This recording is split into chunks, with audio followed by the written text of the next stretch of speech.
Good morning, everyone. Today I am starting here new chapter 12, areas related to circles. Here, basically, there are three exercises in this chapter. Last one is very important. So, first of all, I want to give you some concepts about the circles. In junior classes, also you all may have studied about the circles and its parts and its components.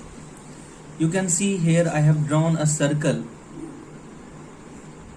AB is a diameter, O is a center of circle, CD is a chord, P is a point on circle, so CPD is minor arc, and the region between chord CD and arc CPD is minor segment. The region OCPD is called minor sector. So there is a circle with center O. AB is a diameter. OA equal to OB equal to OC equal to OD. These all are the radii of circle. You can see OA, OB, OC and OD. These all are radii of this circle. CPD is a minor arc. You can see here CPD is a minor arc, whereas CQD is a major arc.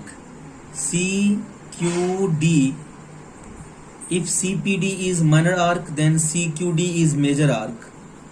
A region between a chord CD and an arc CPD is a minor segment.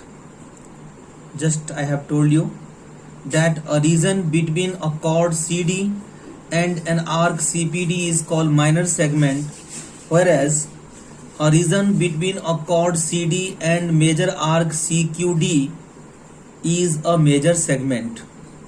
OCPD minor sector, OCPD is minor sector, whereas OCQD is a major sector. Now I want to give you some formula related to this chapter. So first formula is area of circle. You know area of circle is pi r square, or pi equal to 3.14 either 22/7 and r equal to d/2. Circumference of circle. Circumference of circle is also called perimeter of circle, and that is equal to 2 pi r, and circumference is denoted by capital C. Now area of semicircle. Area of semicircle is half pi r square. Circumference of semicircle is pi r. Perimeter of semicircle is pi r plus 2r, because whenever you find the perimeter of semicircle, then you also include here the diameter. So the circumference is pi r and diameter is 2r. So the perimeter of semicircular region is pi r plus 2r. Length of the fence.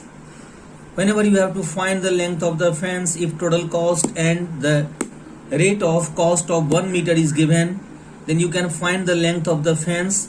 The length of the fence equal to total cost of fencing upon rate of 1 meter of fencing. Then you can find the length of the fence. Now area of ring equal to area of outer circle minus area of inner circle. Ring means if you cut area of ring equal to area of outer circle minus area of inner circle.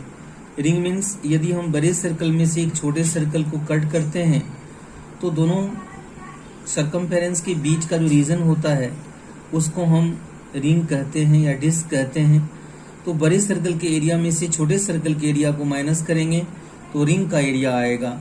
So area of ring equal to area of outer circle minus area of inner circle. तो outer circle का area होगा pi R square, inner का होगा pi small R square और outer का होगा pi capital R square. Pi को common लेंगे, R square minus R square होगा ब्रैकेट के अंदर. पाई कॉमन लेंगे तो A square minus B square के फॉर्मूला पे इसको तोड़ेंगे. ए plus B into A minus B, तो pi into R plus R into R minus R. This is the formula to find the area of ring. Now the example number 1 I am starting here. Question is the cost of fencing a circular field at the rate of rupees 24 per meter is rupees 5280. The field is to be plowed at the rate of rupees 0.50 per meter square. Find the cost of plowing the field. Pi equal to 22/7. Example 1 12.1 से पहले। तो इस question में आप गौर से देखिए कि total cost of fencing आपको दिया हुआ है। किसी फील्ड को चारों तरफ फेंसिंग करने का टोटल कॉस्ट 5280 है, जबकि 1 मीटर का जो कॉस्ट है फेंसिंग करने का वह है रुपीज 24 रुपीज है 1 मीटर का कॉस्ट। अब इस टोटल कॉस्ट और 1 मीटर के कॉस्ट से उस फेंस का लेंथ निकल जाएगा, जो मैंने अभी अभी आपको फॉर्मूला दिया था कि length of fence equal to total cost of fencing upon cost of 1 metre of fencing. तो टोटल कॉस्ट 5280 रख दिया, 1 मीटर का कॉस्ट 24 रख दिया, इसको मैंने डिवाइड किया तो 220 मीटर इसका लेंथ हो जाएगा फेंस का, जो कि सर्कल का सरकमफेरेंस होगा, क्योंकि फेंसिंग जब भी होती है तो चारों तरफ होती है और हम किसी भी सर्कल की बाउंड्री को हम सरकमफेरेंस कहते हैं। तो दैट इज सरकमफेरेंस जो हो गया फील्ड का वो हो गया 220 मीटर। अब सरकमफेरेंस का फॉर्मूला हम यहाँ पे अप्लाई करेंगे 2πr।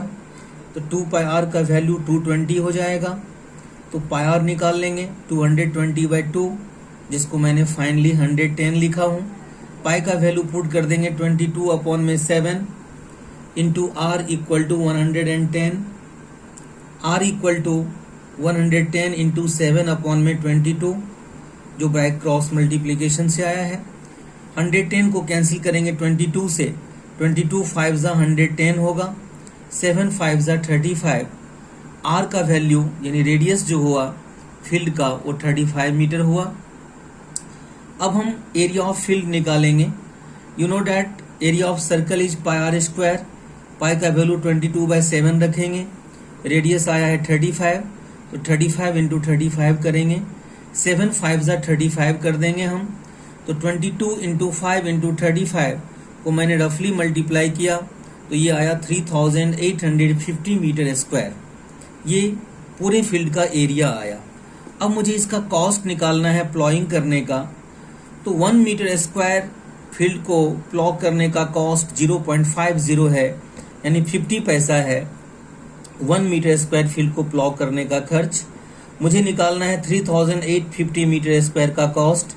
तो मैंने इसको यूनिटरी मेथड से लिया हूँ कि cost of ploughing of 1 metre square of the field is rupees 0.50। Therefore या so cost of ploughing the field of 3850 metre square equal to, तो 3850 को हम 0.50 से मल्टीप्लाई कर देंगे, डेसिमल को हटाएंगे, नीचे में 100 आ जाएगा। 52 जा 100, हमने 50 को 100 से 100 को कैंसिल किया, 52 जा 100, और 3850 को 2 से कैंसिल किया 1925। तो डैट मीन्स 1925 जो हो गया वो पूरे फील्ड को प्लॉ करने का कॉस्ट हो गया। So this is the answer of this question, rupees 1925। Now here I am taking question 1 of exercise 12.1. Question is the radii of two circles are 19 and 9 cm respectively. Find the radius of the circle which has circumference equal to the sum of the circumferences of the two circles.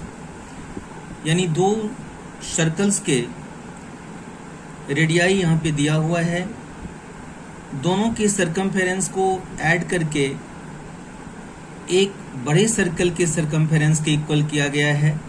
तो मुझे उस बड़े circle का radius find करना है। तो that means जो दो छोटे सर्कल्स हैं उसके रेडियाई को हमने R1 और R2 से डिनोट किया।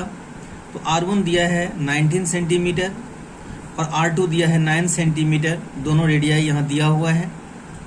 और जो इन दोनों से एक बड़ा सर्कल बनेगा उसकी रेडियस को जो मुझे फाइंड करना है उसकी रेडियस को हमने कैपिटल R मान लिया। तो according to question, circumference of a circle of radius r equal to circumference of circle with radius r1 and the circumference of circle with radius r2. दोनों सर्कल के सर्कमफेरेंस को add करेंगे तो बड़े circle का सर्कमफेरेंस होगा, जो मैंने यहाँ पे लिखा हूं। तो बड़े सर्कल का जो सर्कमफेरेंस होगा, जिसके रेडियस को हम कैपिटल R लेट किया हूं, वो होगा फॉर्मूला 2 पाई r।